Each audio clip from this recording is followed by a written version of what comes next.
there. Okay. Mic is good. Music be good. Yeah, starting off strong with alert from Kellen. Thank you so much, Kellen. Ron, thank you so much for thanking Kellen. All right, I think we're good. All right. Start with a big stretch. Crack them knuckles. Hold out them palms. Out. Roll those shoulders back. Roll the neck. Roll the neck. Get nice and loosey. Get nice and loosey-goosey. All right, let's do this. Hey there, heroes. My name is Hero Girl, your friendly local neighborhood hero tuber, and this is the Daily Grind. This is that time of the day where we come on and we grind our dailies. Today is July 1st, 2026. Happy Wrath Month, everyone. Don't let the government give you shit. Fight. Fight back however you can, even if it's just surviving. Fight. We'll not go quietly into the night. But we will play magic. Anyway. So, partly because of yesterday, no, not yesterday, but like Monday, we're a little backed up on dailies. But we've got two 750s, one for casting a bunch of creatures, one for casting red and or green spells. So these are going to be the focus, but this one also has cast blue or red spells. And I still need to cast 20 more spiders. 20 more spiders that are also heroes. So I've got something a little experimental whipped up today. We're going to check out some basic Brawl. We're going to go into the casual queue today. Make sure. Okay. So we've got Scarlet Spider Ben Riley. This was a card I was kind of looking at before the achievements came out, like way back when Through the Omen Pass 1 came out. I was like, there's some cool stuff here, but I don't know if I really want to like commit to this. Since then, though, we've gotten some additional tech, and I've gotten some reps with the Zell deck that I think are going to help out here. Basically, the general idea is that we're going to play a bunch of dorks and turn 1 creatures that help us ramp. We can tap them for mana, and then bounce him back to our hand in order to cast Ben for his web slinging cost. And then when he comes into play, he gets an additional counter for that. So he's basically a 2 mana 5/4 with trample. And my theory is that is literally just good enough. So as long as we can make it so that way he can punch through anything that's like significantly bigger, so we're gonna want to get some can't be blocked effects in here. I think we've also got some power doublers here. We're basically gonna take what we picked up from playing Zell, and we're gonna try and like mold that into having an additional support color for protection. So no, the idea with having a mana dork is that we can play him for 2 mana, hold up 1 mana for a Tamiyo's protection or something like that, so he doesn't just like eat removal right away. And that was just like the first draft. I'm double checking real quick. See if there's anything else I would want to go for. Pain for All isn't bad. Nibelheim Flame. This is a bit more mid-rangier than I think what we want. Oh, right, we have Inti. Inti's actually really good for that. Untimely Malfunction. This is why I'm double checking. Raking Claws is also good. So let's see. Just take a here real quick. Untimely Malfunction, Raking Claws. These are the cards I want to work in real quick that I didn't get a chance to do that before. We've also got a Bandit Post and Dual Tactics. Dual Tactics has been overperforming in Garland. That is to say, like, it does exactly what I want to do. It removes the 1 creature that's currently walling me and lets me punch in for lots. So we're just gonna make a couple last tweaks. Malfunction, Claws, and Function Claws. We're gonna go into the game. Malfunction. Claws.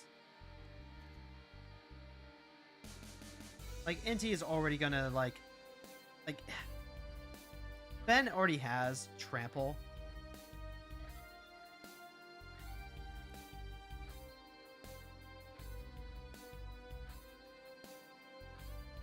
Maybe let's just start out with the tactics. So I need to find, like, just a couple of quick cuts Got Spider-Punk here. We've got Lady Spider here.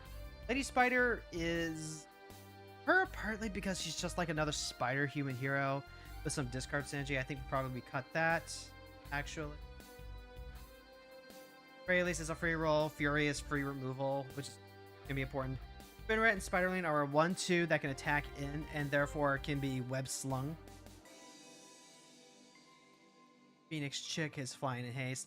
The alternative is that if it has some form of haste and evasion, that this is also a card that we can potentially just like play and then web sling immediately.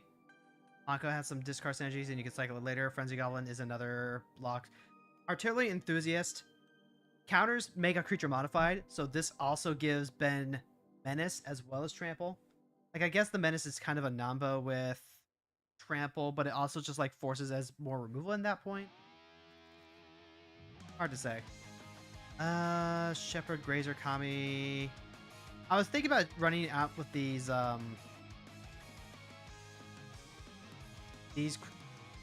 X-cost creatures, but I don't think that's what I want. We'll just cut that. And it gives us like significantly less creatures. We're down to 27. 22 of which are actually like turn 1 plays. But that's what play testing is going to be for.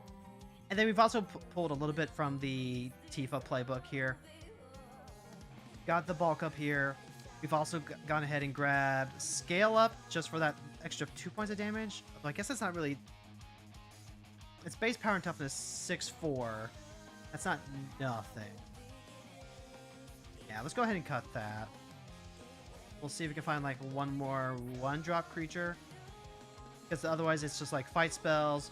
We've got Berserk here. Berserk into Tifa though. That's like already so much. Tifa can do it already plenty good on her own. Adding that just makes it good. Double check. 1-drop creature.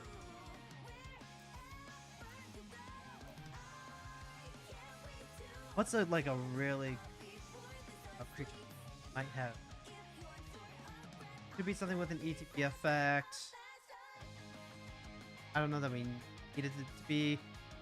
I'm not. Do I want to like? Nah, I don't think it's quick. That's not. Quicksilver is more like. It might not even be like a turn 1. Actually, hold on. Any turn. Hold on. Type creature.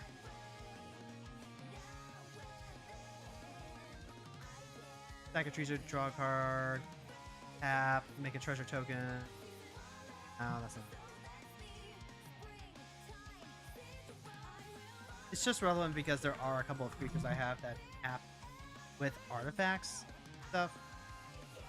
Stack, young hero attached to another creature. Rider. Well, Wolf Rider having menace. Actually, that does attack through. No. I command. Auto include in most scenarios. Guys would have counters on you, make a fractal. Guys, we don't have a lot of like naturalized type effects, so I guess we just grab our might. Yeah, we can grab Haywire Might. And we'll go ahead and take this into the key. See how he does.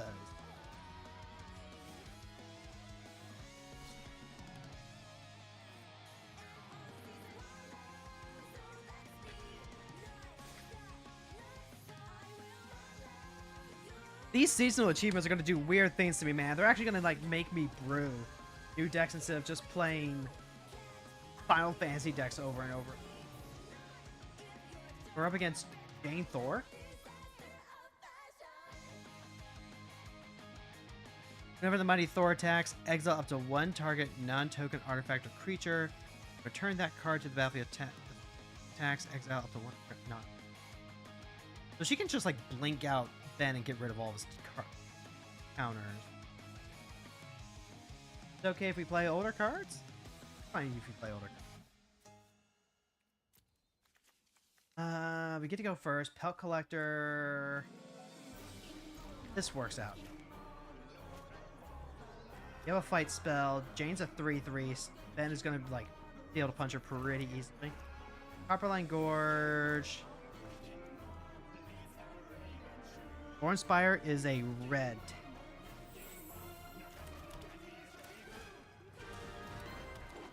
Alright, so there's Pelt Collector. Guard is Aid. Okay. What I want to do...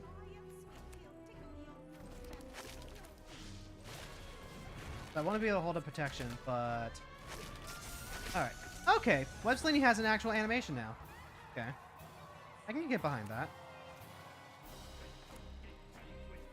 I've got 2 cards here. This one stops blockers. This one fights. Okay, Frenzy Goblin is a thing. Let's just go straight to punchies. And then... Am I dropping Pelt Collector or am I dropping... What do you say? Whenever another creature you control enters eyes? Let's play Frenzy Goblin instead. I'll pass the turn, because I want to hold up Ivar Stand and be able to play it around day. Meanwhile, Frenzy Goblin is like attacks. Or the Mighty Thor attack. Gotcha. Okay, so then we'll name a hero. Go.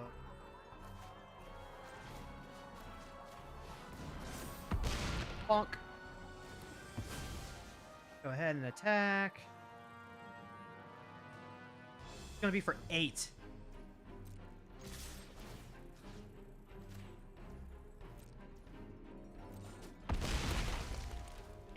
Pass the turn. We've got Tivar Stand up. And then we just have to hope that they don't have counter magic for it. Otherwise, ooh, Kazul's Fury also works. Hey, it worked. Okay, that is a very good proof of concept. I think the fight spells that pump power are also going to be pretty good because that feeds into our aggro clan. It was a little touch and go because if they had like literally 1-drop interaction, we're cooked. Ooh, that gives us the last orb that we for leaves too. So like now we don't have to worry about constantly checking in on. Remember, chat, don't clunk up your collection with the order card styles. I mean, like, I guess do if you like them. I'm not. Dagger entwined. Wait, hold on. Okay. Was hated by the god of failure. Just lean. Johnny's song is like so good. This is the story of the guy who is hated by the god of failure. Like, man, he just keeps winning. He just keeps winning.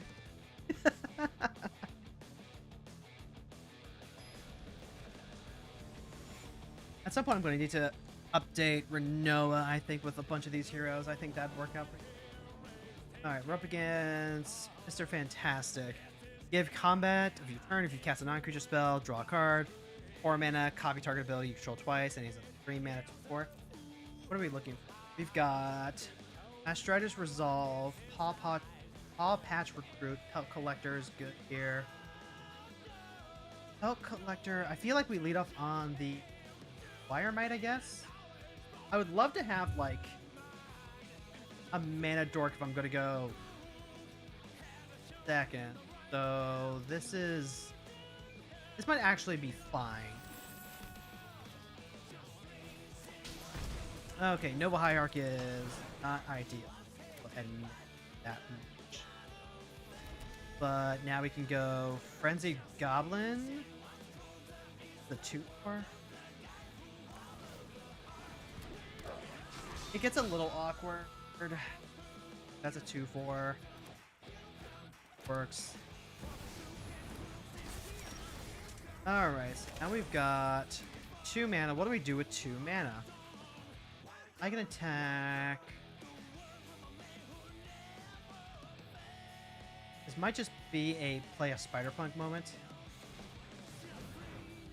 Yeah, play a Spider-Punk moment. Pass the turn. And then next turn... This is part of why I want to... Wait, no, hold on. Were the planets actually good here?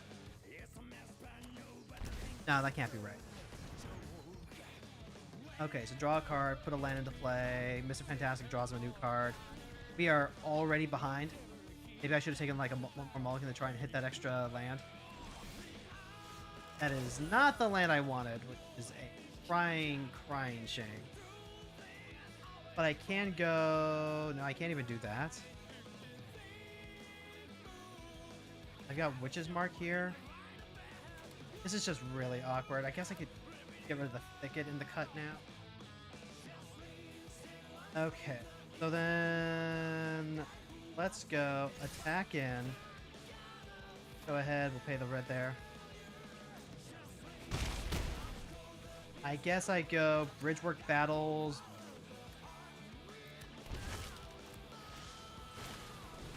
Bounce the Frenzied Goblin. Like, that's what we need. Like, he's a 6/5 now, but he's got no protection. You know, this is pretty clearly a 4-color control deck. Oh, no, it's going for Storm! Copy target ability.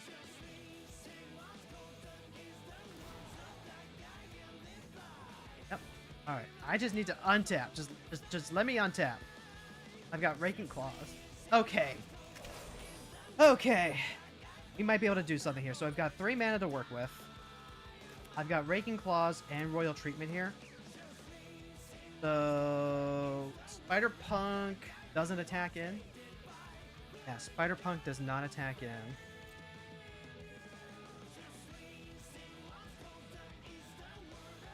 And then, pray to God, pray to God. I wanted this because it was fetchable and because it has cycling, but Shelter Thicket and also the Battle Land, I think those might just be liability build like this. If this was a basic, I would have so much more flexibility.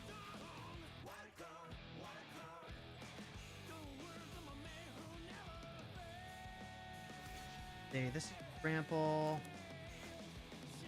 Double Strike. Let's go with Battle Rage, I think. They're gonna go and they're gonna do a thing. That's when we Royal Treatment. They're willing to just like pass the priority. I think that's perfect.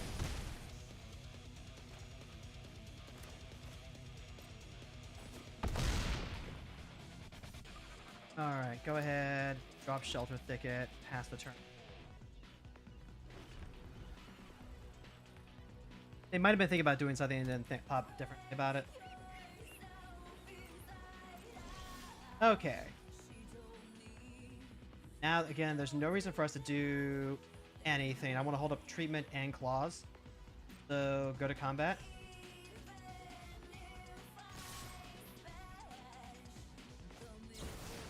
Cyclonic Rift would do it. From each non-land permanent you don't control to its owners, and I have deal. So then, what do we want to do? Go ahead and we drop Frenzied Goblin.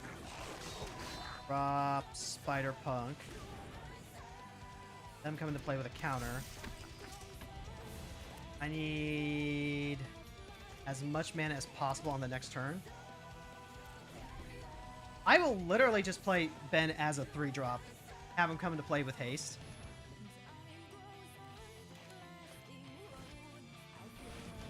Exile all creatures. That's cool. That's kind of what we thought. Like, I still play Ben out. Paw Patch Recruit.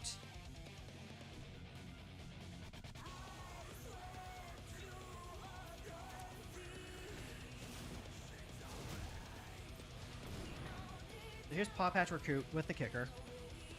I'll even play out this Haywire Might. Like, at this point, we're just trying to exhaust anything they have.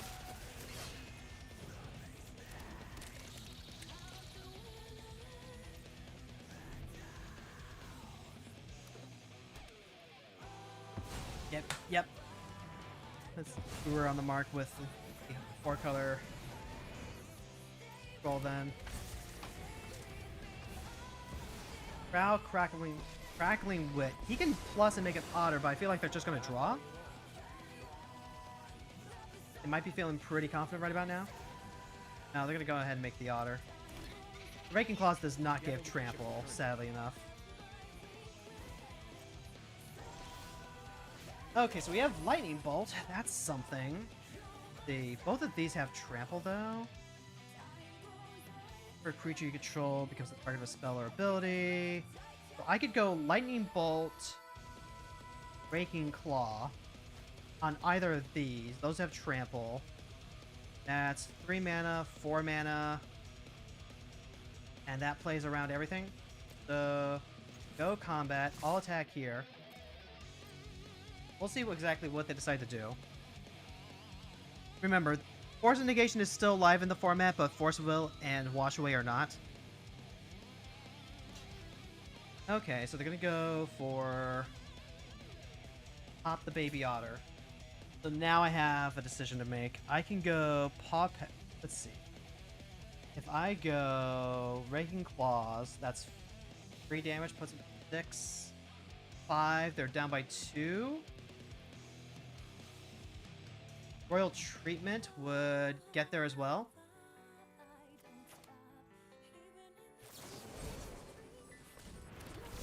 Okay.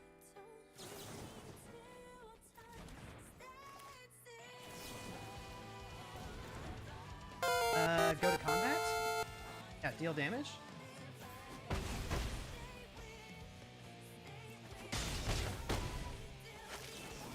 Do we get there? We do! Hot damn! Alright, GG. Okay. Good thing these things just, like, had trample. Otherwise, I was gonna get punished for burning my Teamer Battle Rage before the Raking Claws. Royal giving the extra power. It's crucial there. I survived! Lucky! Glad you survived, buddy. Happy Canada Day! Happy Canada Day, everyone! For everyone who celebrates. Probably mostly me, honestly, if we're being honest.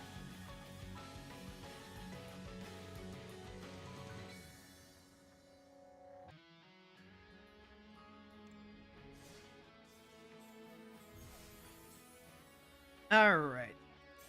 Getting closer. Extra cast. I think the other upside of playing this build is that it should let me cast a Spider Hero multiple times in a single game if there's removal or whatever. Oh, I should put in the... hold on. I forgot to make some concessions here. Go... I guess it would have been fine with that hand, but I really wanted to make the changes to the deck. So we actually need...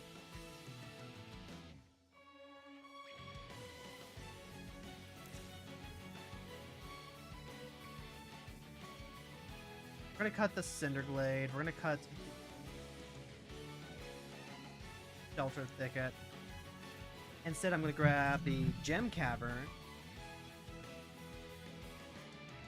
And then you could probably just like play another basic, but there's got to be like another like good land that I don't think it's Station.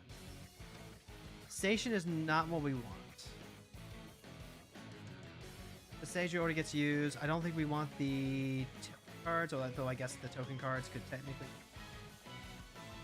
for help.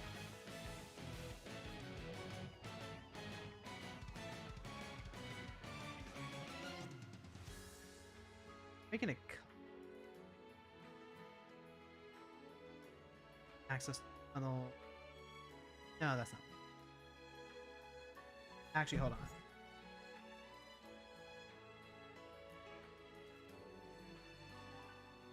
Like, station might not be good because it comes into play tapped. But is there anything in here? This is tap and untap legendary.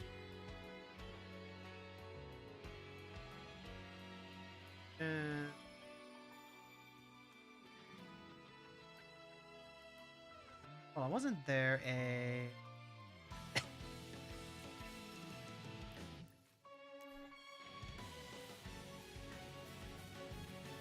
Have 1 mana of any color, spend this only cast hero to activate heroes. Kill a hero.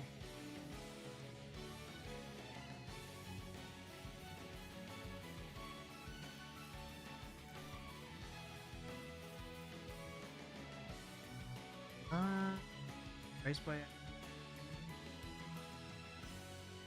Cast colorless and attack. Put your commander into your hand, which not irrelevant during that hard cast.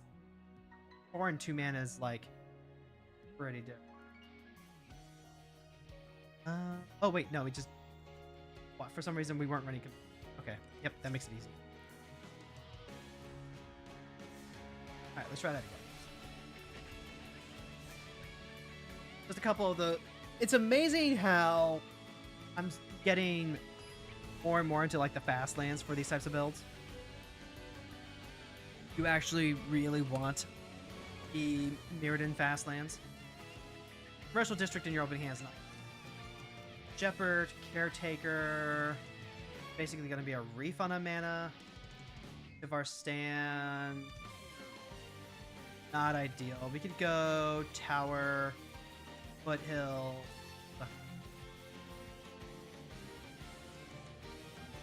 I'll keep 7 to try it. Lead up on the Shepherd. No, wait, no, we gotta lead up on the Caretaker. Then we can go into Shepherd. We won't get to hold up protection. That's like the real cost here.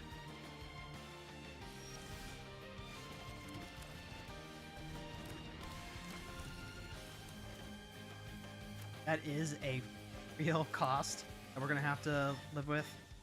Is that Ben might just like fucking die. But they're hard to say. Medicant will want to play a bunch of artifacts. Get a free luck tap on us. No, they're gonna play the Aerial Doombot and Hope of Gear perk. Okay. Was I the starting player? I was not the starting player. Let's grab some red real quick. What? Let's grab Stomping Ground. There's 2 thought here. Not Hope. Can't, let's dealt combat damage this turn. Can't. So yeah, kill the Doombot. Now we get a treasure. There's Alisara's Shepherd. This is tap and untapped.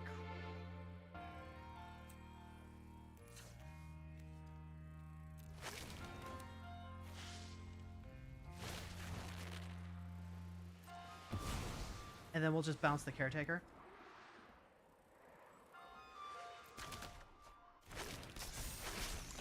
Okay.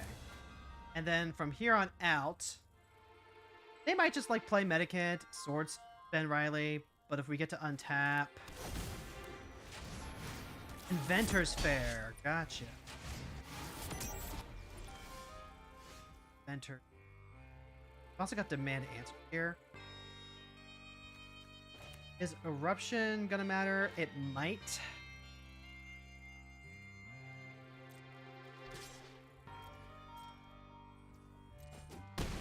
Like, this is still its 5-turn clock in theory.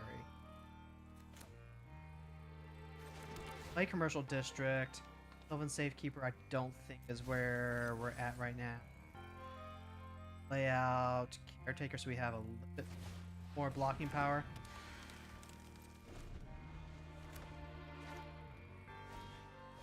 Perilous Snare. Yep. Saw that coming. They really didn't want to do that. Unless they just, like... days in there. Like, they wanted to go ahead and hit me first with Hope. I just like taking the 4 either way. I think I'm just taking the 4 either way. Bulk Up is going to deal twice. I'm going to deal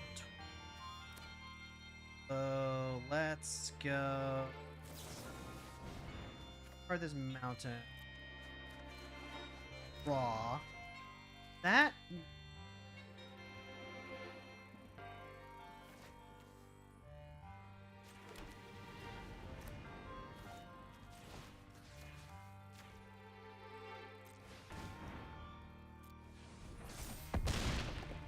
Okay. Now they don't have Medicant so right away, so they're not going to get like any crazy copy effect. Unless they just apparently have... Oh, I think they misclicked. Because Medicant went to the graveyard and didn't come back. Alright, so we got there again. Got there again. Maybe I want Treasure Dog. Maybe I want Treasure Dog because Treasure Dog has some flexibility. It's a menace card, so it can attack pretty nicely. Thor, Earthsmithe's Heroes.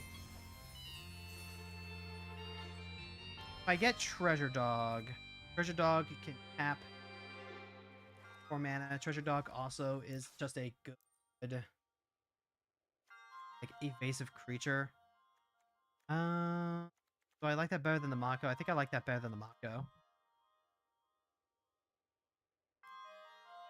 Yeah, I definitely like that better than the Mako, so take the Gold Hound.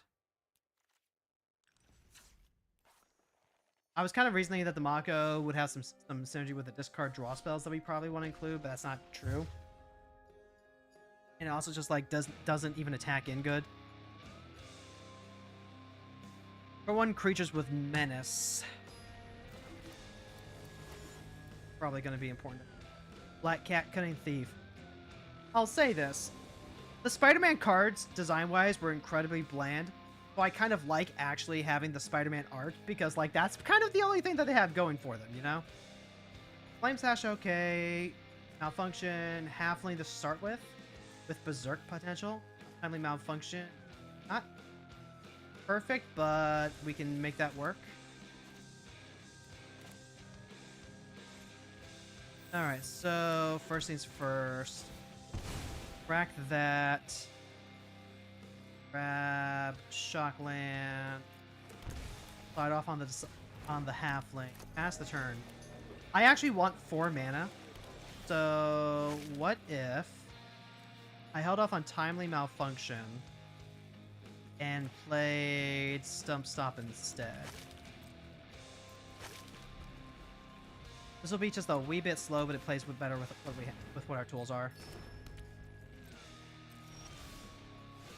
Don't even have to give anything.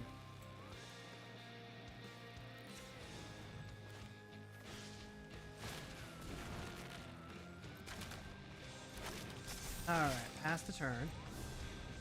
Notably, Untimely Malfunction isn't going to work unless they have like a creature out, so maybe that's actually kind of a moot.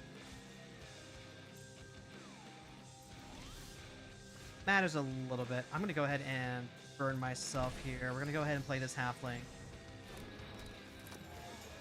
I can even go ahead and... Hold on. We could go 2, 7, 14? Oh, we're not that brave yet.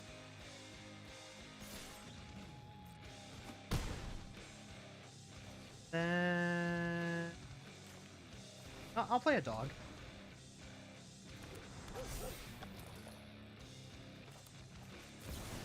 Opposition Agent. Yep, that's fine.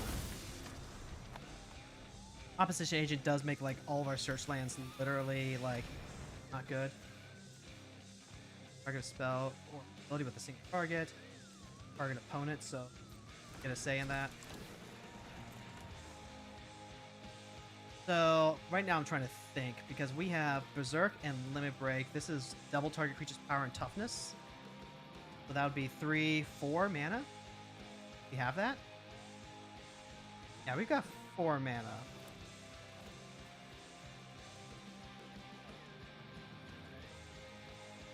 And then we can even use this Flame Slash to kill Felicia first.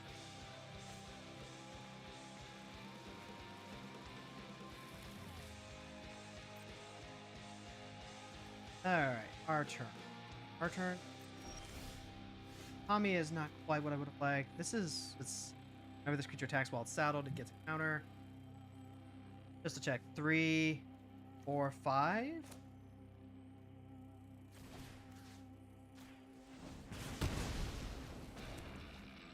Alright, attack with Ben, attack with Mascot.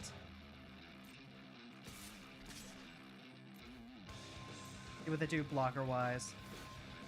Alright, so let's go ahead and if that's tapped correctly. Alright, so double. That's a 10. That should be 20. Boom! Yeah! Excellent, excellent. Of course, our opponent wasn't... If they had any interaction, it didn't look like they were planning on using it. So we did get lucky there. But hey, sometimes you gotta strategize to get a lucky punch in. Also, like, you know...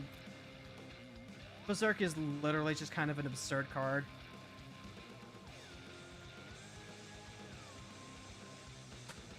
I'm glad I put the Tifa's limit break in, though. That was... I don't think Tifa is a card that you want to play, like, secondary here. Alright. That cleared out 2 dailies for us. Excellent.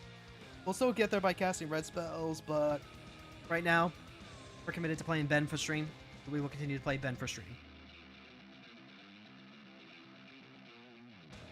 Nibelheim Flame is interesting because that does clear off the board. We'll have to see. Ben having Trample is huge. The opponent goes first. I don't have any green sources, otherwise this would be... Delighted Halfling. Tifa's Limit Break rather than a protection spell. I think if anything helps us get through this, it's the fact that we have Cavern of Souls, Delighted Halfling. Let's keep that and make it work for us. And then there's also Delighted Halfling.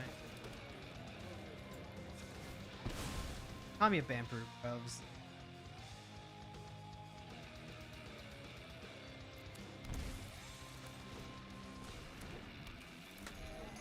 Alright, so we can go Cavern of Souls and X.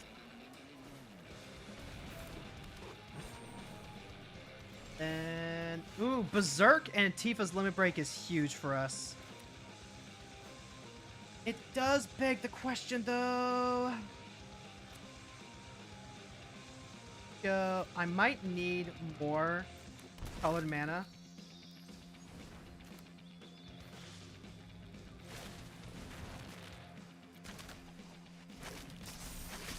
And then, hold on. I need, what, 4 mana to make this work? So... I can play the Stalwart, or I can play Halfling. Yeah, let's go ahead and play Halfling. Then we play the Cavern.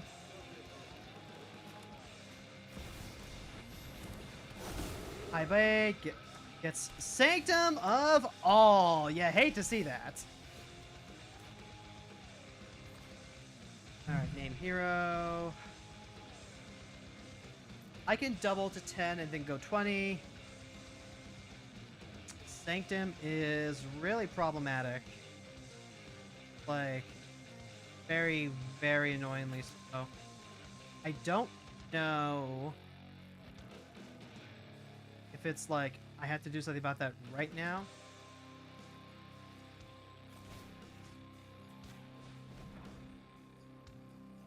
This gets awkward because if they flicker High Bay, then High Bay can still just, like, block Ben Riley.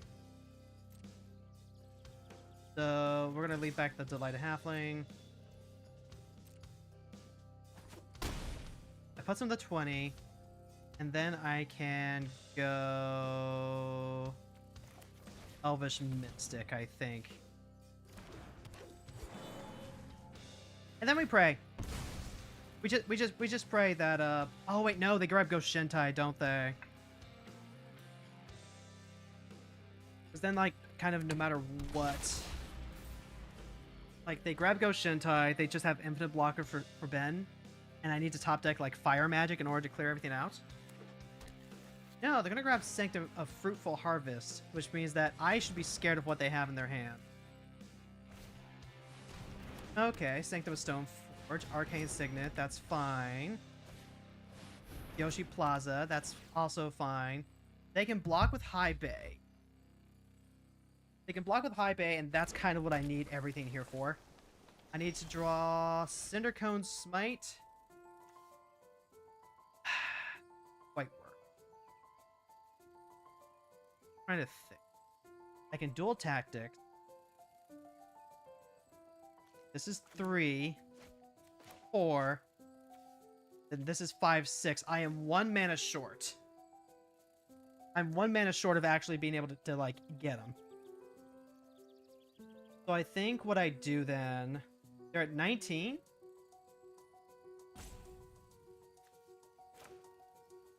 All right, they're at 19. Let's make this like, let's give us, you know what, just don't even worry about the math. 1, 2, 3, 4. Go to combat. Yeah. I think this is the out. Alright, so we're gonna go ahead and tap, tap, tap. We're gonna limit break Scar. Good old Ben here.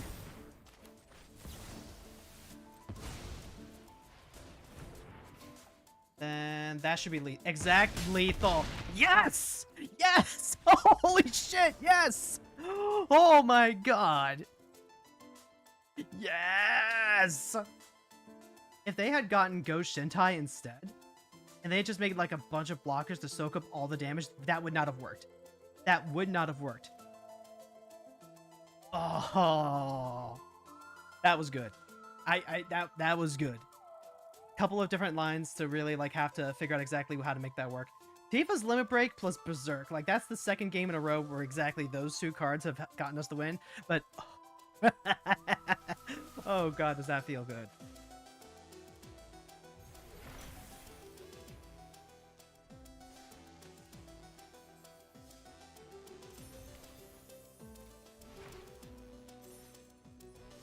And yeah, I am probably gonna have to make my 4 fighter hero decks if I want to like meet all the color requirements at the same time. But like, this is working.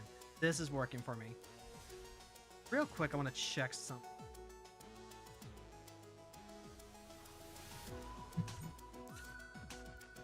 There are other removal spells that also fight. I don't think we're running any like Blade Volley effects. We don't need to like sweep forward a ton of small stuff, because ideally a ton of small stuff shouldn't be having that big of an effect on us. But I do want to take another look real quick at the creatures that we're running. Let's see, Pelt Collector, if its power is greater than Pelt Collector, it gets a counter. I don't think that works out the way we want it to. We've got Paw Patch Recruiter as a 2/1.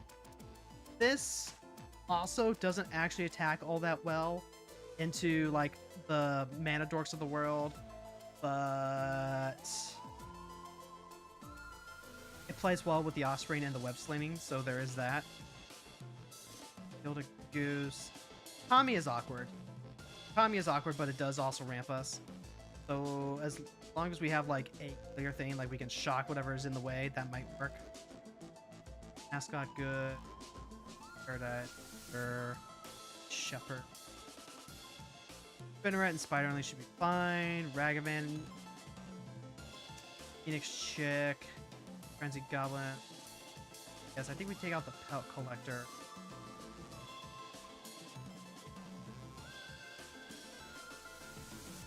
Look at, see what other. I also need to think about like other fight spells that we do not have. Bitched.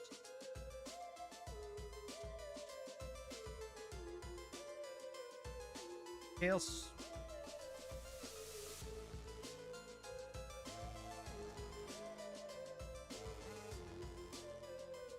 Gets fight.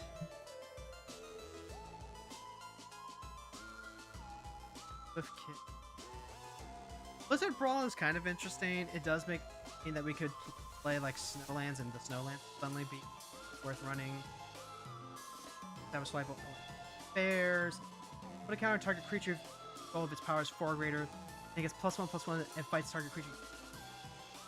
That's a permanent +1/+1. That could be worth it. Gets +1/+2 until the turn. Fights. Savage Punch.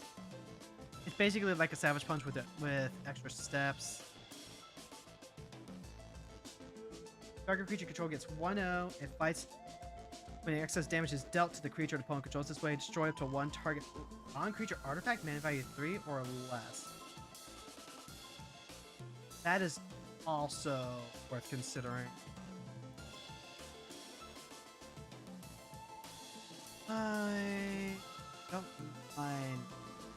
This is fight. Fight's still pretty good. But I do want to find. But I will try the Rhino's Ring, I guess. Rickety Rock Bumble. Do Rickety Rock Bumble. For the bump to the bump to the beat. Bump to the bump to the bumble. Bump to the bump to the bump to the beat. Bump to the bump to the bumble. Do I include Freya literally just because she has flying? I'm not running any equipment.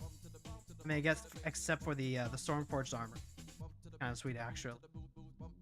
I might actually include Freya literally as a. There's no way that's. Oh, but that's a thing though, isn't it? Hope of Gerper also works actually. Wait, hold on. I might actually no. I might be cooking with it. So like, put in Freya because Freya actually taps for mana, and we don't even need to use the mana. It's a mana that you can only use to spend on equipment, but like, that's a cheap way that we can. That's a way that we can get Scarlet Spider out. Bump to the bumble.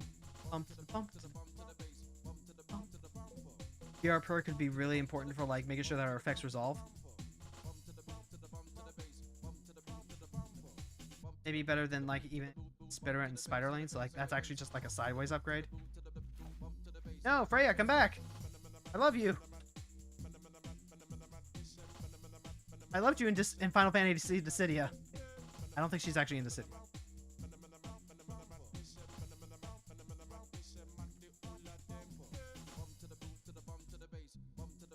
Base. Bump to the boop to the bump to the base. Bump to the bump to the base. Bump to the. I might actually need to take out the Sylvan Safekeeper. Weird as that is. Like, we're all in on protecting Ben, but I also need my 1-drops to like be able to get through. I don't know. That might be wrong.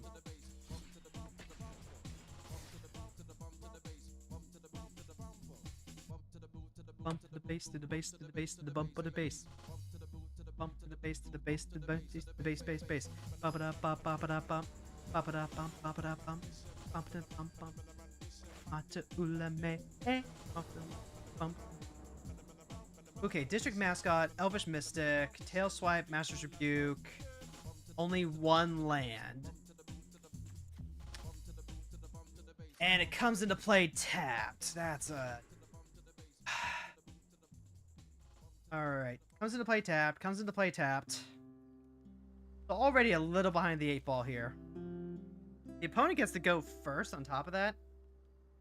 And they're playing Ain, so like they have just like interaction literally in their command zone. Where's a Paradise? I'll keep it, but it's like really weird. I don't even think I'm supposed to keep that. I think I'm supposed to go to 6, but like, can't help but be. Like if they play an island, then I'm just like forced to take days into consideration. But they days and they have to bounce their land that keeps them off at Ain for a turn.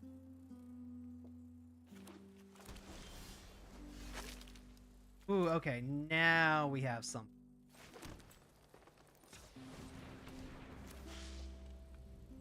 And like this does just like get countered, but no exhausted resources, I guess. We can still do it again on the next turn. Memory lapse, that's fine.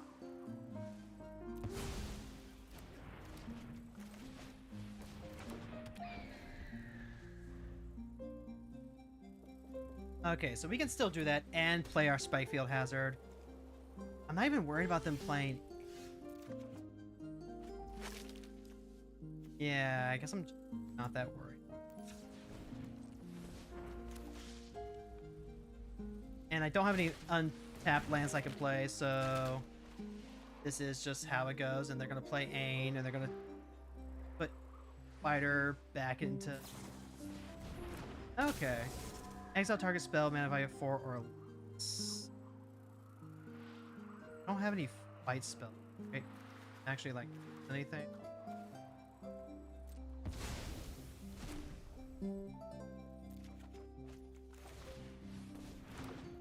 Like, they're just playing tempo deck. I can still play Ben for 4 mana. Like, stupid awkward.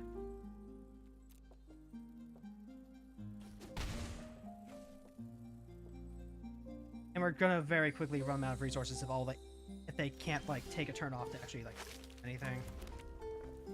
All right, so we're gonna go ahead and again.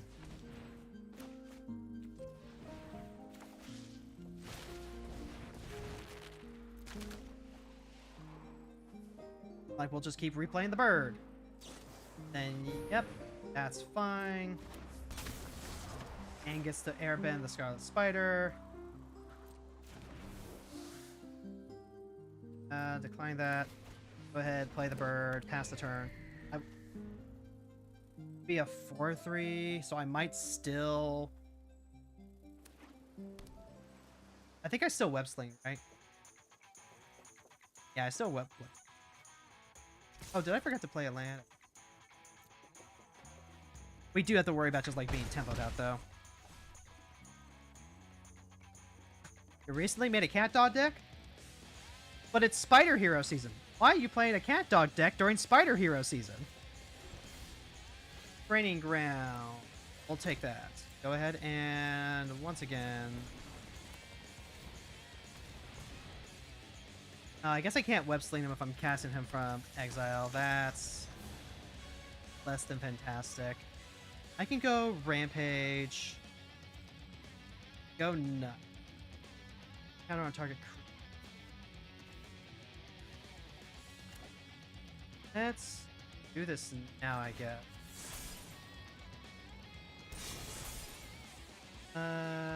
Target. Target a creature you control to fight. Hold on. Okay, we're gonna cast it for teamwork. Choose options. Choose 2. Okay. Put counter on a creature. Target creature you control to fight. Target creature your opponent controls to fight. Tap any number of creatures power 3 or greater. You didn't know it was Spider-Man season? It's... Well, I'm here to let you know. Hey, it's Spider-Man season! Got Tifar Stand. I've also got Coney. Cyclonic Rift. Let's just go...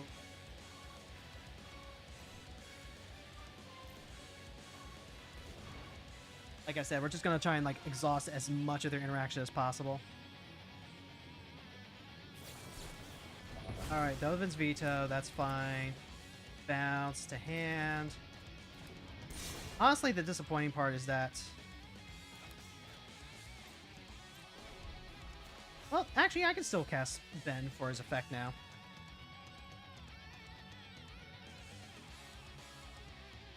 Yeah, if you cast 50 spiders, you get free cards. So, you know, including seasonal rewards to actually encourage players to play with the new cards. I like that. That's a win for me. 3, 4, 5, 6. Turns into a 5/5 on each tapped creature you control, so it becomes a 6/6. Yep. Okay, that works out perfectly for me. Now we can go red. Bump. And then this is a fight. 1-0 fight. That's a little awkward for fighting. I don't like doing it this way, but here's +2/+2. And then here's fight. Square up to one target non-artifact creature. Yeah, this is how we're going to win the Time War. Alright, so that lets them take the turn off.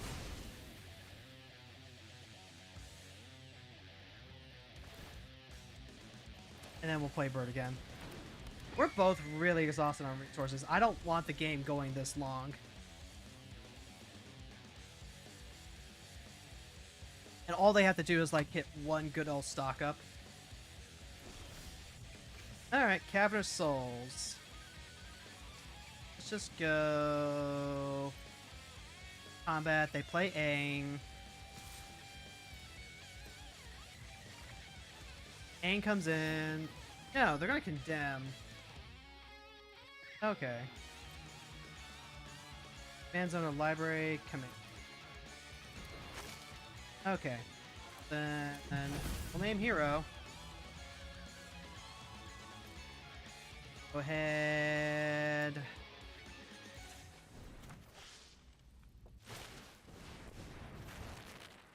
Do it like this. They play Aang. And then they airbend Scarlet Spider again.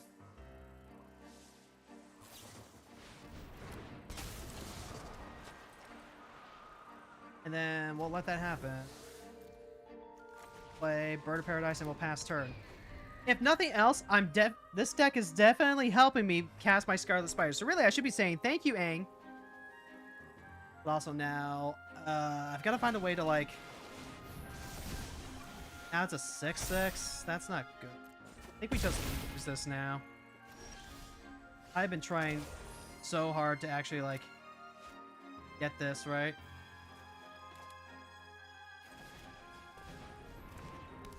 So like I can deal 5 damage to this.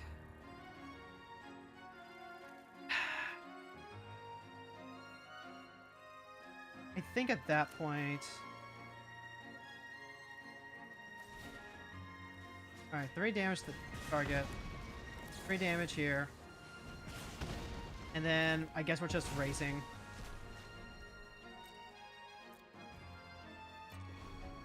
Now, Aang just like did too good of a job juggling Ben.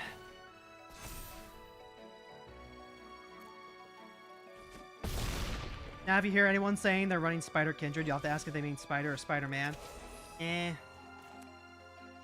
I don't think it's that complicated. Return artifact. Change. I couldn't.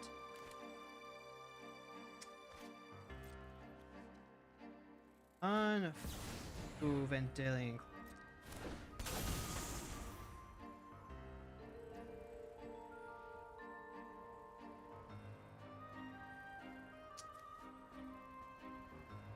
I think we're just...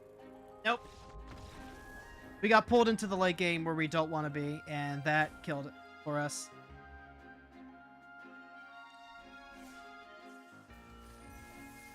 Alright, that did clear off our daily, though. Also, we're up to 44 after that, so, like, even if the game itself was a loss, like, we're winning the war here. Alright, and we got our Shaker of the Skies achievement, too. Which means we get all of these free Jumpstart / Commander cards. Fantastic. Ooh. And we also got Young Avenger type. What else do we have here still? I wish there was a way to like sort this so that cast hero spells, white spells, blue spells, black spells, red spells, and just 6 more and we have our spider achievement. If nothing else, that was a fantastic spider run. So let's go ahead and take a look at the deck real quick one last time before we move on over to Final Fantasy XIV. I'm trying to think. It might be worth putting in like a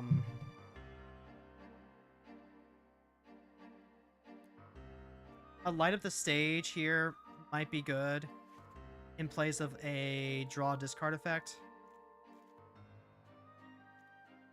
Witch's Mark I like here because it does like increase Ben's power.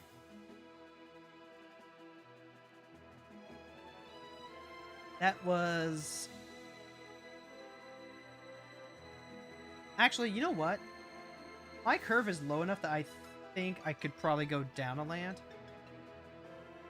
Yeah, my land count is actually just... Yeah, my mana curve is like non-existent, right? Because it's literally all 1-drops, a handful of 2-drops, and then like slightly more expensive stuff, and we just like have a ton of dorks in here too, as well as Bushwhack, which searches for a basic. So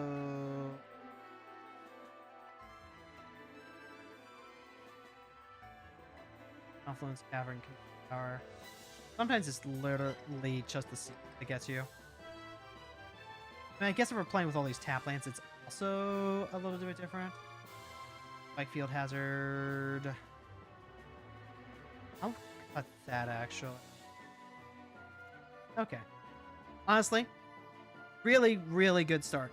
I'm glad that my initial assessment for Scarlet Spider ended up being on the dot. But it's worth noting that if we didn't have Berserk in the format, the wins that we have had would not have been possible. Like, I think we would have ended up struggling a lot if we literally didn't win off the back of Berserk. So that's something important to keep in mind. Ben Riley is an okay card, and I think there's a lot of potential here if we can, like, get some more of that Rush Power Double Strike effect stuff going on. But Berserk is what won the day. Maybe we end up wanting a Bristly Bill type effect, actually. If we put in Bristly Bill type effects where all the lands that we draw will just like increase Ben's power and make it easier for us to push through, that could be a real effect. It's going to take some tuning, it's going to take some work. But at least for now, we have enough proof of concept to like get there. So with that being said, let's go ahead and go play some Final Fantasy, shall we?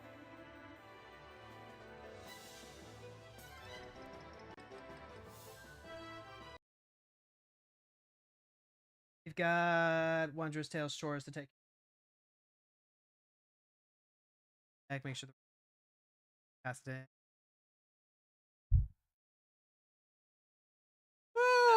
There were a lot of...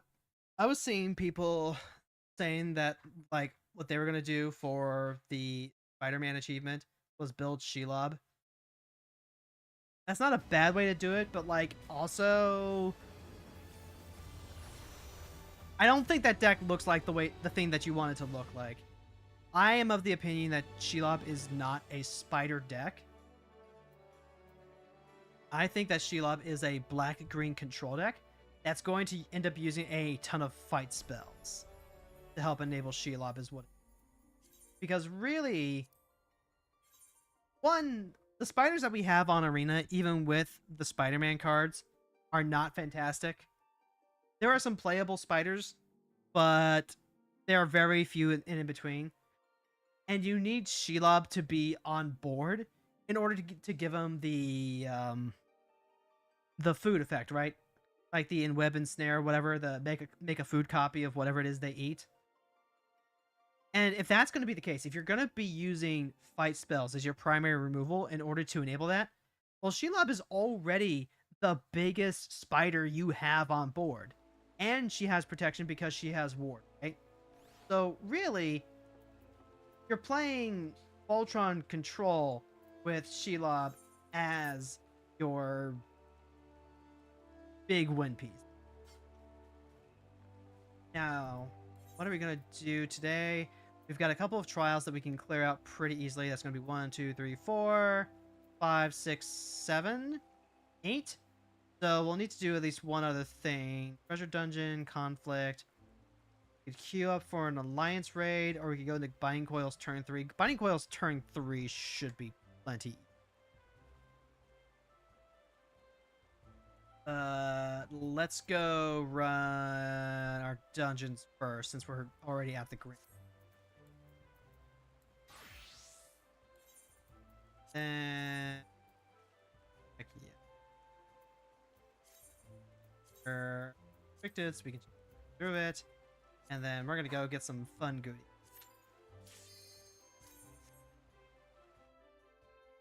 My general thought process with the Spider-Man achievement. Shelob, I've built that deck. I've played that deck. I like playing that deck. But, like, you know, don't take any of my previous commentary as a, you should not, you know, don't build Shelob because you're not going to have the good time that you think you are, and it's going to, or whatever. But, like, my belief that actually build a deck that'll have a good way to, like, recycle your spider casting, because that's what got us as far as we ended up getting today, right? Like, I'll say it again. As annoying as it was to lose to a tempo deck like Aang, the fact that Aang specifically lets us constantly recast our Scarlet Spider Commander, blessing in disguise, actually. Blessing in disguise. Because that's exactly what we want to be doing, right? And so the sooner we get that done, like, you know, the sooner we can go back to clearing out Brawl and other stuff. So... oh, God. How am I going to balance doing ranked with doing any sort of, like, extra things? Like, it's one thing if those seasonal awards end up working out with ranked, but ranked is a different kind of beast. Like, very different. And some commanders are just gonna have a bad time getting through it. Let alone any that I'm gonna brew on the spot, you know? Now, it's not like I'm opposed to trying out new commanders in ranked. In fact, that's, you know, I think it's a good idea for streaming. I think it's a good idea to go ahead and be willing to experiment, to spend your time and emotional energy trying to build something that can theoretically keep up in competitive. I think that's going to be a lot of fun. And if nothing else, I want to see videos about that. I want to see someone be like trying out this commander in Mythic, or... And before you say be the change that you want to see in the world, I am trying as best as I can. But, you know, I also don't want to make a conveyor belt content. I don't want the things I make to literally just turn into, okay, we built this command, we built a flavor commander of the month and took them into ranked. How did we do? Stuff like that. I love watching that type of content. I do not enjoy making that type of content. At least not outside of stream. This is part of why I'm streaming on YouTube, by the way. Because, like, I want this stuff to be available. And I'm going to need a way to catalog these beyond just, like, my default thumbnail and the date that we're using. Maybe if I do something kind of like a lockpick. No, not like a lock lawyer, but something easy to categorize. Something like, you know, daily grind number XXX, and then go back and then put the card that I did. It adds a little bit of work at the end of stream that I don't necessarily want to be doing. And oh my god, where I'm standing right now is just going to keep like shifting between rain and not. What?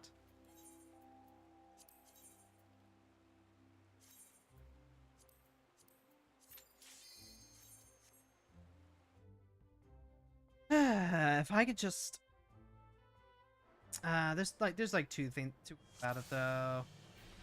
So there's two trains of thought here, right? On the one hand, if I do end up putting the commander that I want to use on the thumbnail, it's a lot easier to navigate. I guess maybe I should just accept that, you know, it's less likely, as weird as that sounds, get random people clicking, or even like longtime people, because if they see the thumbnail and they see, oh, you know, it's Spider-Man Commander. No, I don't want to watch that today. Like, you know what? Fair enough. Not my problem.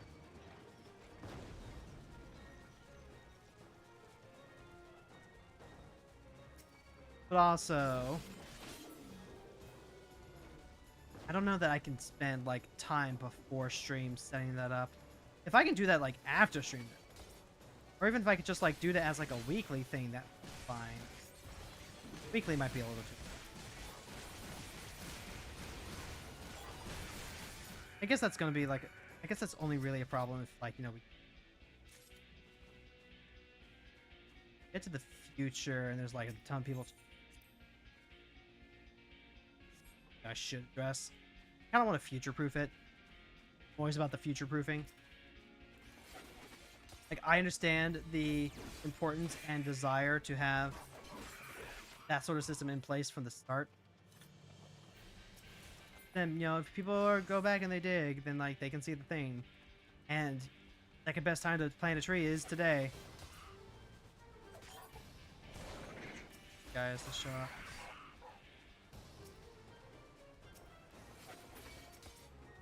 Bang! Grab the goblins. Grab our friends. Not like I go back and I check the laws after the fact, but it's also search engine optimization. About it's easier for me to commit after the stream because there's always that chance, right? There's always that chance that if I go into a stream and I change my mind, then it's like, well, I did all that work. Did all that work to set up the thumbnail beforehand and just like didn't do a thing. Do it afterward. Kind of its own. And then there's also like, so part of what YouTube has was setting up, it's a with it else that you can import the settings from a previous stream, and that helps a lot with the actual like workload of setting that up. So if I end up using like a bit of a custom thing for it, where I like put in the card or whatever, that's fine.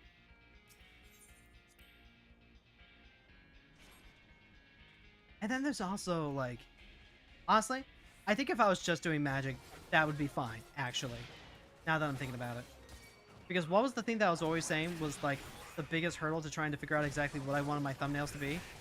It's actually this. It's actually Final Fantasy itself. Because I am playing Final Fantasy to do all the grind stuff that I don't want to spend doing real game life stuff.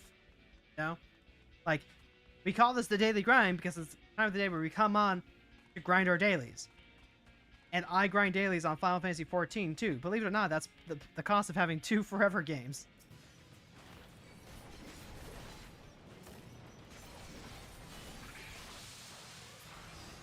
And I really don't want to grind Final Fantasy XIV time. Fun. There might maybe like, you know, there might be like a weekend or something.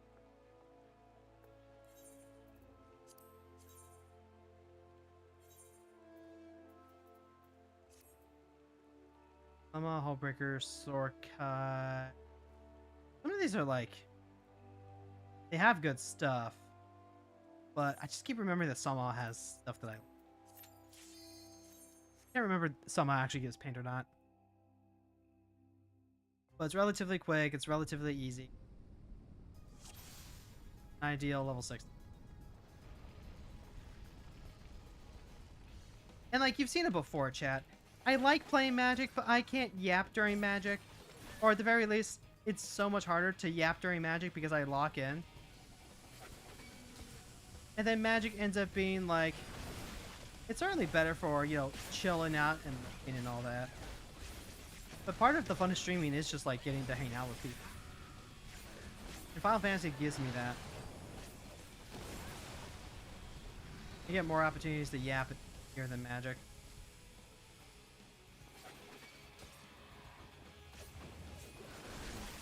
I'm like, why would I want to give that up? That being said, gosh, if I do end up spending more time in casual queue rather than comp queue, That is something I had to think about. Because I would like to get Mythic. It's not like, you know, the hardline goal, you know, journey before destination type shit. But I would like to get to Mythic, you know?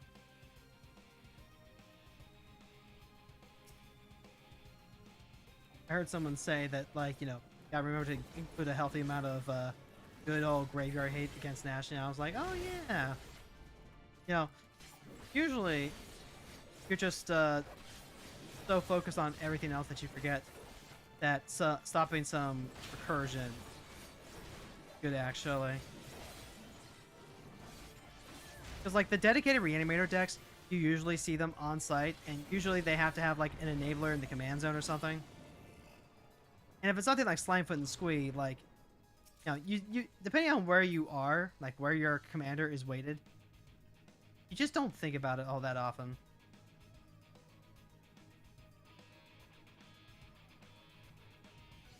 A lot of deck tuning has to come from, like, you know, getting to know your meta, okay? So since we're going to be seeing more Katara, since we're going to be seeing more Nashi, I'm going to be slowly improving and tuning my comp decks to account for that. Like, that's just what you do. That's what you do when you decide to play a competitive one-on-one environment. That is waiting to try and, you know, match people of like minds together.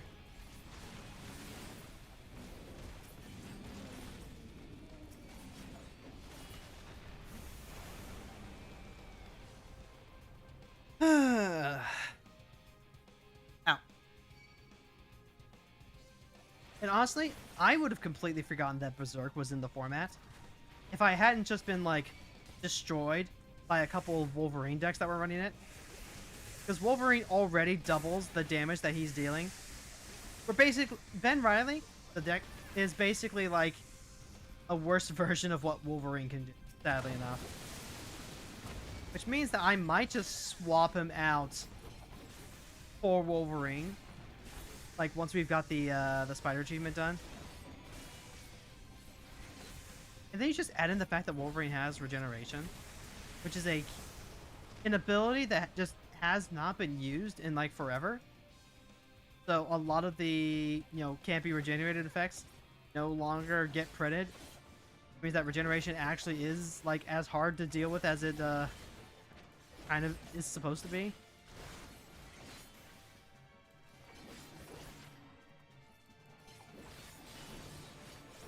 Just like...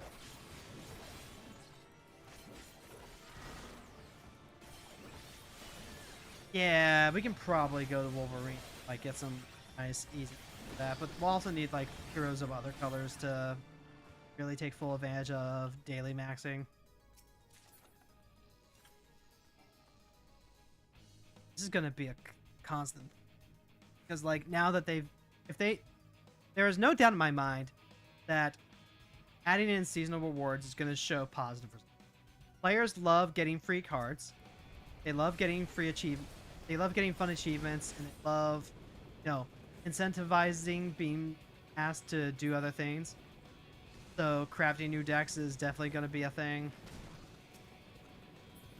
It is an issue that we are going to have to deal with this for Universes Beyond.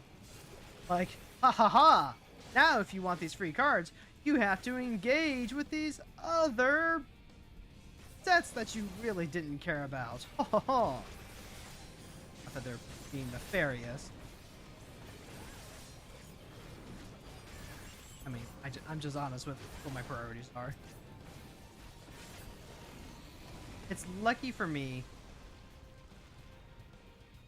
that I am at least somewhat of a Marvel fan, Spider-Man fan since childhood. So, like, there is not nearly as much chafing as what there could have been. But ooh boy, if this had happened during Turtles. I mean, if it happened during Turtles, it would have to be like cast a turtle 100 times or whatever. If they had said ninja, I would have been like, okay, you know what? Bet. We're going to go and we're going to play some old school ninja. And hey, you know what? That would be ideal. Fine, even. Fantastic. Go into Avatar, it's like cast allies or something.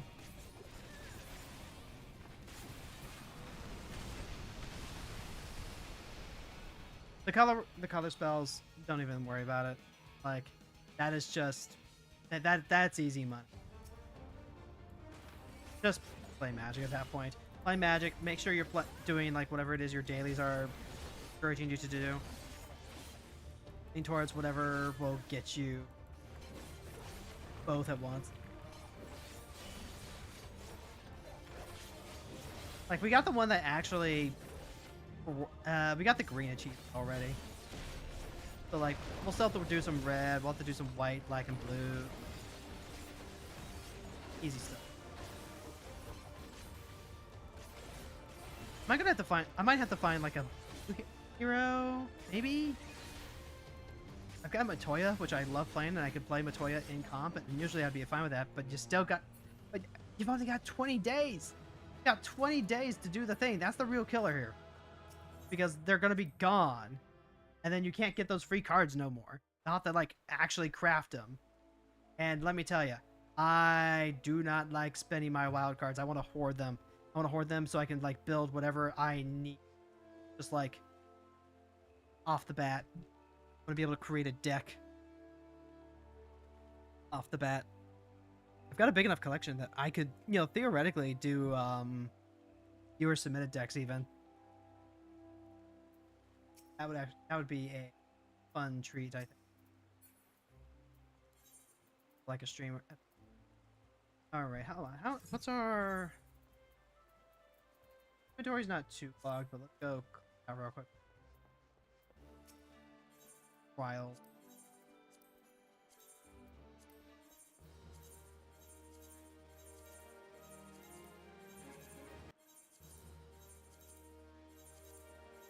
When we get close to like 90,000, I spend the seed on animal weapon materials. Not that we have anything like that to inventory to like track of. Maybe I should be though. I feel like maybe I should be actually. It would be a lot easier to track of what items I'm supposed to. I've got rid of it.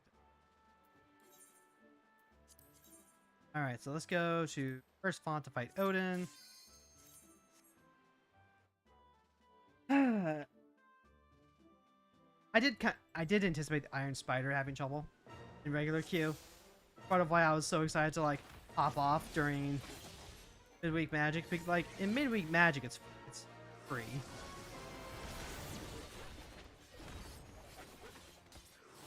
No one runs interaction in midweek Magic.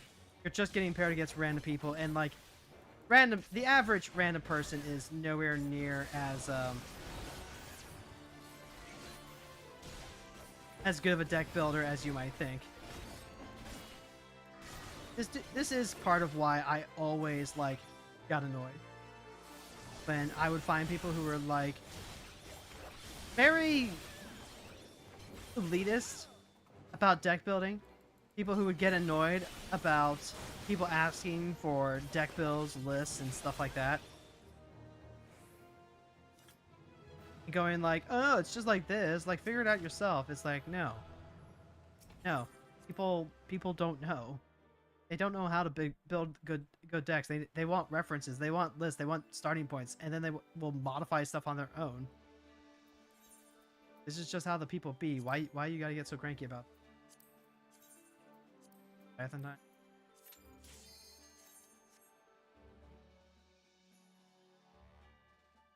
Let's see if we actually manage to finish on 100.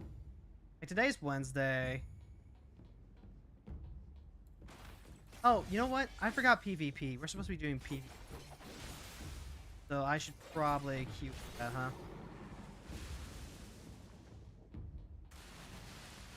I've been spending so much time doing PvP that, like, I forget that PvP is what we use.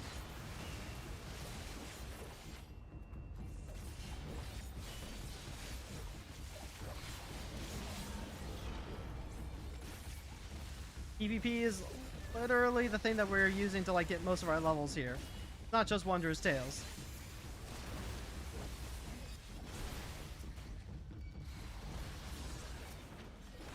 So we'll have to get that.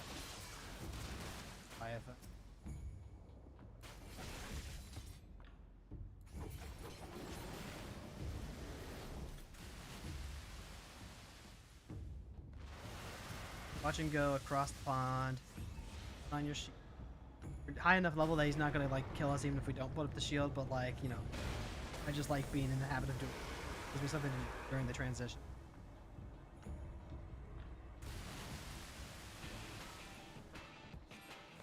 Okay.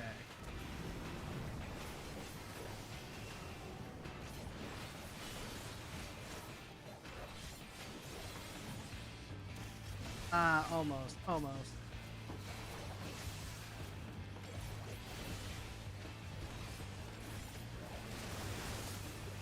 Get rid of the Sahagi because they cast the weird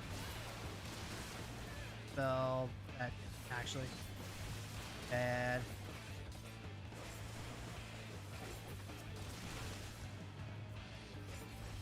Still don't take it.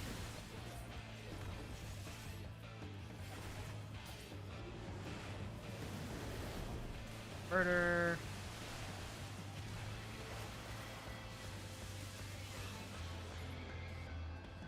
We'll clear out Leviathan, then we can queue up the peak.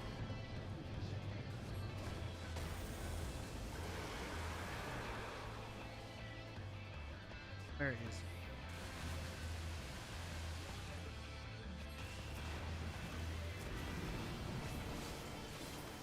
There we go. I almost fell off the goddamn boat.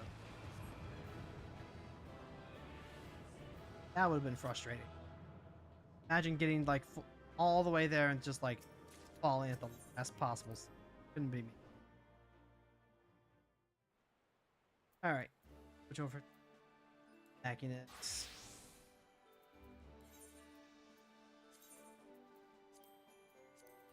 Prepare for sneeze. I sneezed.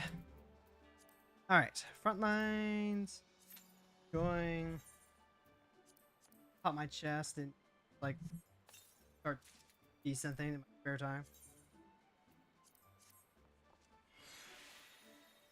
It'll take us like 20 minutes once we get in front line, so hopefully it pops pretty quick. I've got a date with my... By date, I mean gonna hang out with wife, paint and build minis, prime some stuff.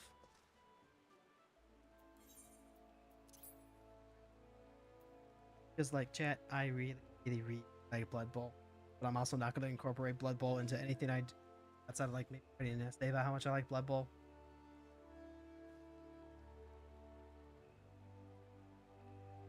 I've always liked drawing and doing... I've been practicing on that front. Try and draw some stuff. Like, the thumbnail that we have for stream today, I drew that myself.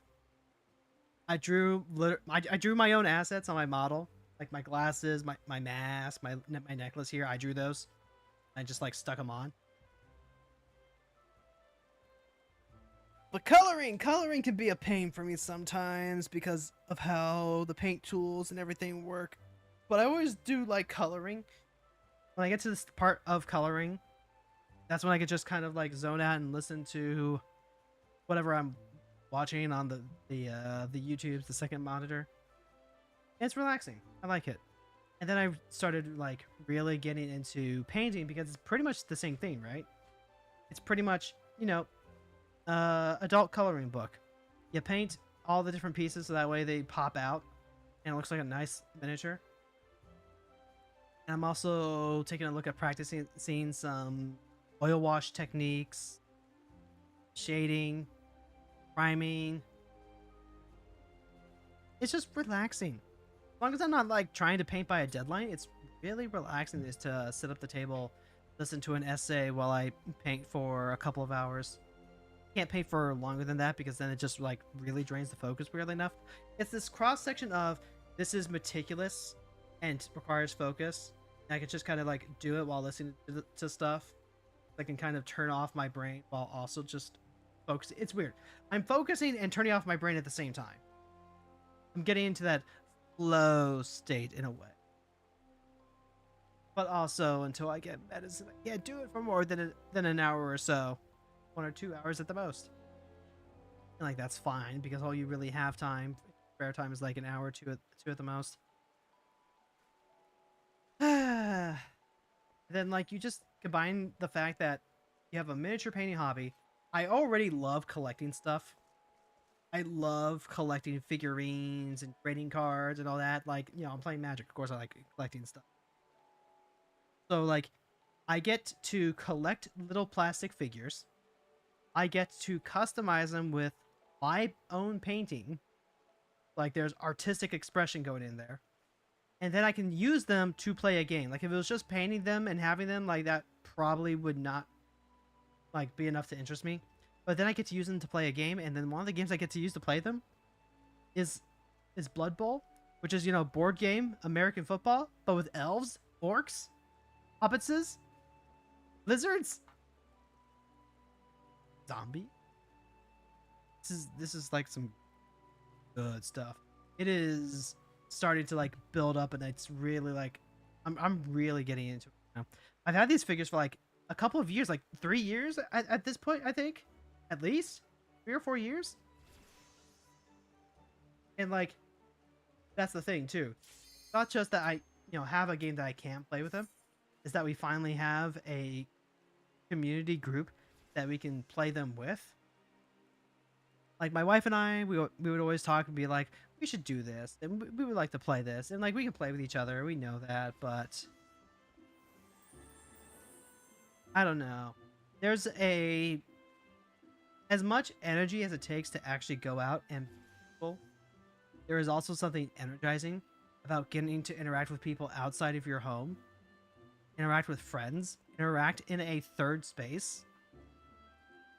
That's just really good for the soul. You need that spirit.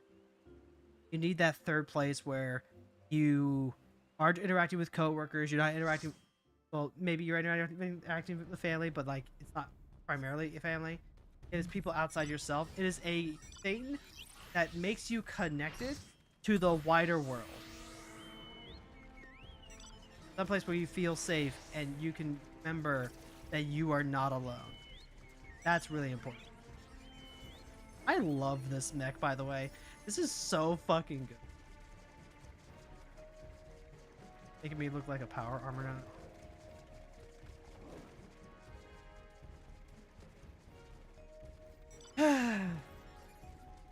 So now that I'm getting all that in, it's really motivated me to start putting a lot more of myself into painting these miniatures as a hobby. And like my wife and husband are happily getting into it with me because like they think it's cool. But I don't know. I've been playing Magic and Final Fantasy for so long that I can and will just do it on my own. Like they are a part of my life now. They are my forever games. Definitely did not separate. Let's hightail it out.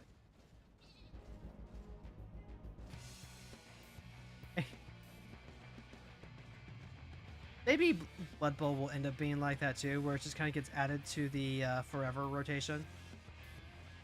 But at least for now, it's the fact that I'm getting into it with people that I care about and for it that really makes it, the new thing that I want to expand with. It's a little bit of a problem when I'm trying to like do a bunch of other new stuff too, though. Like doing one game doesn't automatically mean knowing all the games or anything like that.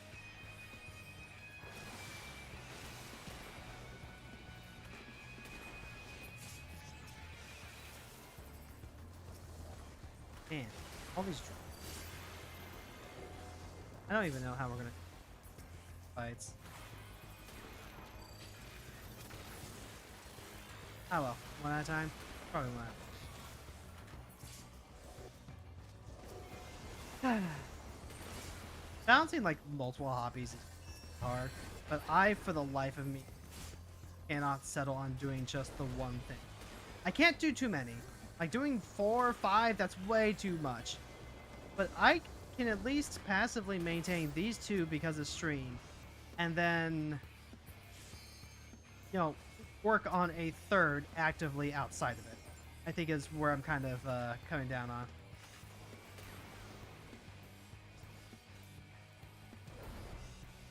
What are we doing here? Where are we going? Where did you come from? Where did you go? Cotton Eye Joe, where? Red's still here fighting? My god, they are. If I can get to a point where I have my little garden set up and the plants are more or less self-sustaining, I think that is the ideal. I think that is the platonic ideal. Like Magic, I am set up on Magic. I know how to play Brawl. I've got decks that I like. Might need to build a new deck every once in a while, but like that's perfectly fine. You throw in a wrinkle like Commander, that's going to be counted as a new thing, and that's going to have to take up like hobby time. And that's going to take some work. But if I can get to the point where all the work is taken care of and I can just like coast off of what I have with small adjustments afterwards, perfect. Fantastic. Final Fantasy 14. Right now, I'm playing Final Fantasy 14 every day to keep up with dailies. After we finish Final Fantasy 8, which we play every Friday on stream, we'll be going back and we'll be getting towards Stormblood with Thrawn, Nyx. I had to double check because I had to double check when I have my next plans with Nyx. Gonna be on Friday, hopefully. Get some more Dawntrail then. But like, that is also a thing that is established. It's good. I don't have to do like any of the uphill entry work on, which is really the thing that I'm talking about here. Uphill entry work. You know, I want to get into a thing, and I need to spend a bunch of time like studying the thing, learning the thing, knowing the thing. The thing that keeps me from really getting into fighting games right now is the fact that I know that I would need to spend a not zero amount of time getting into the thing, so that way I can enjoy the thing casually.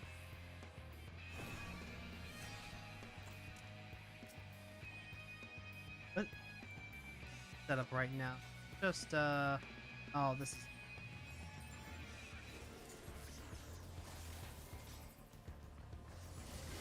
we get the points if we stack up. Gotta fight for these stacks.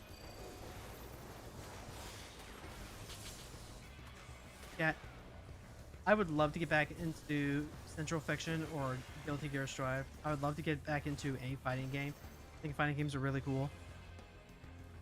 But it's just like learning how to play Magic or Yu-Gi-Oh!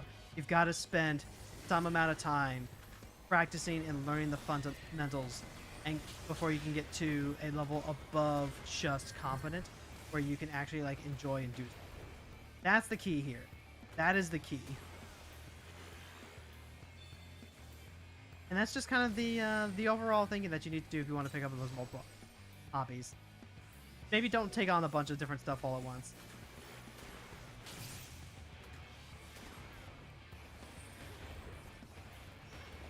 Okay, maybe don't. Reading White Mage. We're currently involved in a team fight.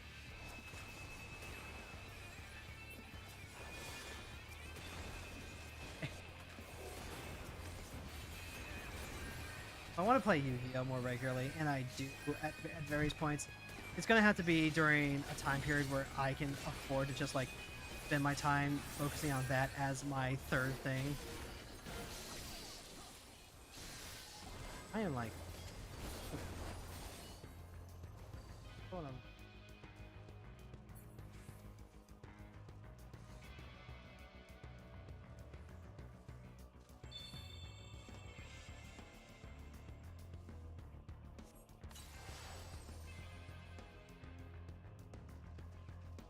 Never discount the amount of time that you put into a hobby.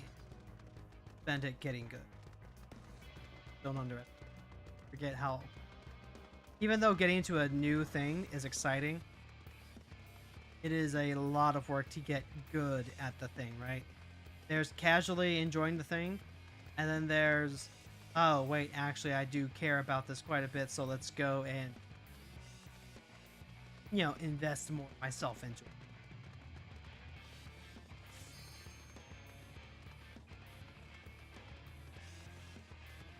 Especially when you want to balance.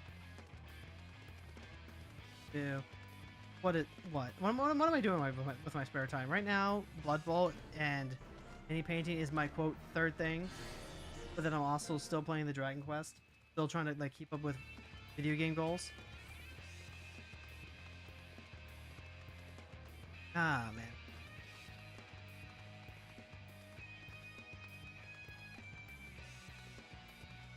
We are all over the place though. Massively, massive, all over the place. What are we even doing? I try not to like comment on the actual like Frontlines play itself because then it's just like a lot of repeating myself. And there is like some amount of like, do I actually know what I'm talking about? Always time for more Dragon Quest? Maybe. It was a long day for work. I mean, I finally had a couple of hours. Like not 1 hour, but like 2 hours. If I have like as minimum, I would say 40 minutes. I think it's probably my minimum to say, okay, you know what? Let's go ahead and sit down and have some game time. You can get a decent amount of game time if you just like go 40 minutes uninterrupted. But I got a good 2 hours of that last night, and oof, that was that was a nice change up actually.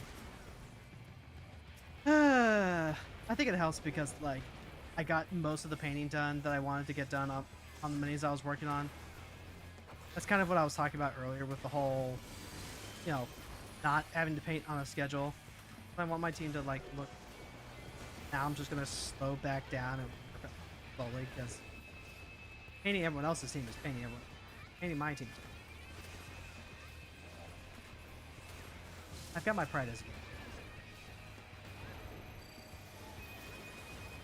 If I just like set it up that way, fine. Oh my god, did that scholar think that they could use the stack marker to blow us up? Lamau.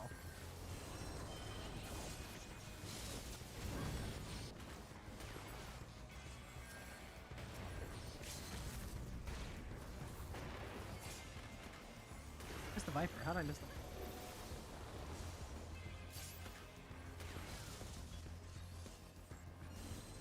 Honestly, Lucky, it was a good session. In part because I did get the, I did unlock the Battleground Island. I got the ore I needed. But also, like, I remembered that the recipe for the Archangel boots was in, Cobblestone. So I went back and I did that, and I saw, wow, 30%? How can I lose? So I went and I crafted 7 of them. I went and crafted 7 Archangel boots. I got some of them to +3. And I was checking the stats. I was like, whoa, +3 Archangel boots gives 50% resistance to turn skipping. I need to upgrade all of these. So that was most of my night. Most of the entire night was pick up the rest of the side quests that I was missing, and then just craft like my life depended on it. Which, hey, you know, what's the way that some of these boss battles are going, that might end up being the case. Oh,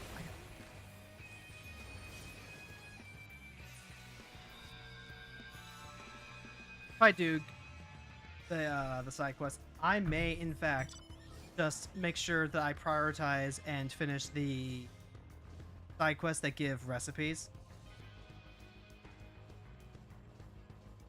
because more craftables equals more good. I'm also like severely lacking on like weapons. I'm due for a weapon upgrade aside from the hero's greatsword that we're currently questing for. I did just make a knife for Eric. I thought I made a staff for Rab, but I guess not. I don't know. I'm pretty sure it's the side quests that give you like experience for the Fun Forge, right? Like not just making new stuff, but side quests, possibly.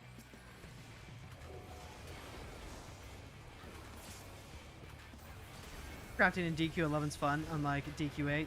I mean, so you've said. So you've said.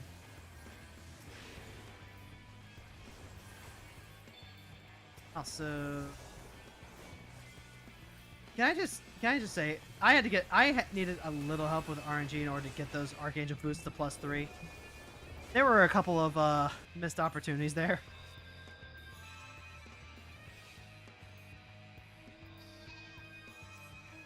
Had a couple times where the boots just did not want to finish.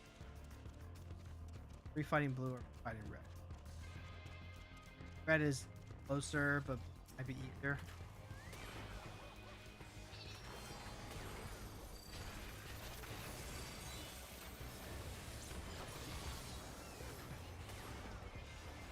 I mean, we're gonna get pinched by red here in a second. So try back blue. But Steven Universe, if every pork chop were perfect, we wouldn't have hot dogs. True!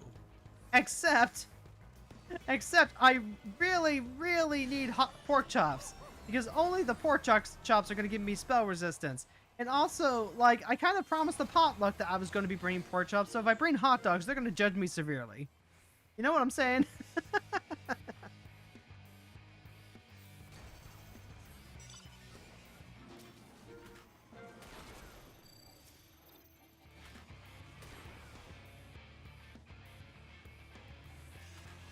No, stay, please. Please. By all means. By all means, stay and, taste my... Alright, we're close to the end, unfortunately. We're less than 2 points away. We can just, like, get some good team kills. That should be...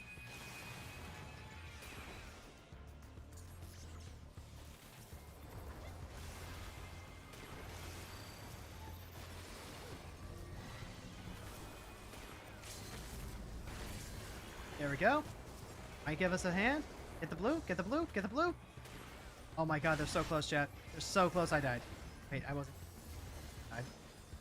But yes, those Archangel boots would be very helpful with boss fights going forward. I hope so. Like, if those are best in slot accessories, like, I'm feeling pretty good about myself. Flames. Oh, 238. Adder's right on their tail. Adder's right on their tail. We're getting there. Getting there. Ah, the teleporters are offline. That's not good. How do we... Like...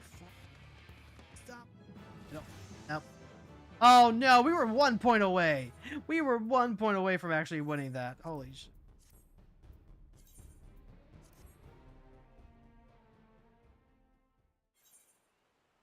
Okay. So we knocked that out. Let's double check our currencies. PvP, we're perfectly fine. Tomestones, we've got room to spare. We're almost up on company deals.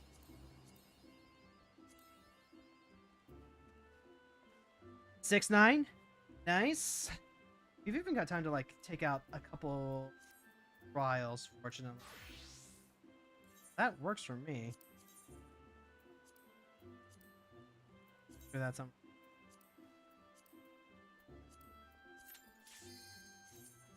By the way, folks, we are at the 10-minute mark, so this is really when I should be, letting people know. Yep. When we do wrap up stream, we love to pass on the love. We have a lead the raid redeem. So if you know anyone who's cool, anyone who plays MMORPGs, card games, you know someone who's queer, trans, neurodivergent, go ahead and hit that button. Send us over there, because I am always looking for cool new people to follow. And like if I get my devices on name to help out with that.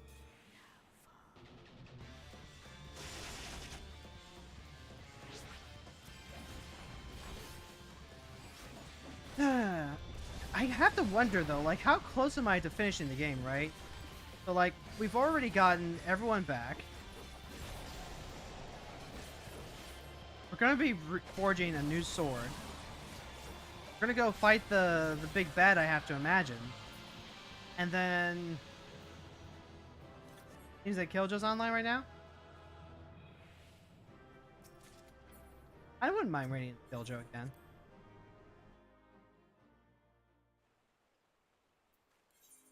Killjoy's good people. Would you look at that? I want to save my second chance points, but like, probably worth burning at least one. No, I want to hold on to these because I'm gonna need them to like if I ever need. Like the second chance points will let me swap out ones I can't do at this level for ones that I can. Really important. Right now, Dragon Quest XI is leading up to the end of Act 2, but Act 2 does end with credits roll. Wait, so like, end credits roll because that's the end of the game? Or end credits roll because like, it's actually gonna be a psych out, and then there's like a secret post-game stuff. Which I have to admit, I've always like, been a little weird about. Because like, people will talk about, you know, the importance of post-game, but like post-game is the game. So like, even though I know what they mean, it's like, I don't know, it feels like sometimes what people mean by post-game is stuff that's actually just like main game. Because usually when I think of post-game, I'm thinking about like how in Pokemon people will be like, oh, you know, beating the Elite Four, that's the main game, and then, you know, the Battle Frontier and all that, that's post-game stuff. And like, fair enough, that's stuff that isn't like really relevant to like main story progression. It's just extra stuff that players can do if they really want to like push themselves. In Xenoblade Chronicles 2, that's the super bosses. You can beat the main game and be perfectly happy with that. But if you want more and want more extra challenge, then you go do super bosses, and that's your post game. But when it's actually like doing stuff, when it's actually you know, like the Delta episode of Omega Ruby and Sapphire, I count that as main story stuff. There's no way that's not main story stuff, you know?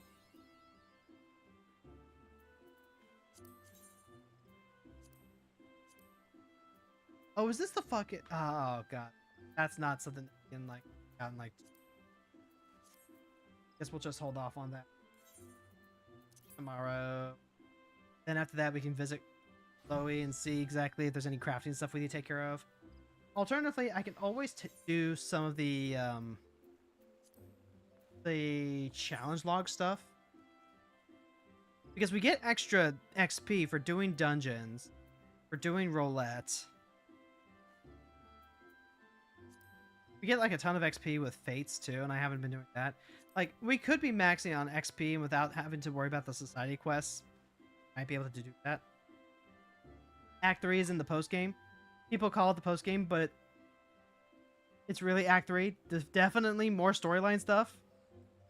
You can tell me, but there are big spoilers about Act 3, and well, righting or wrong that happened at the end of Act 1, I'll leave it at that. Yes, please do not tell me.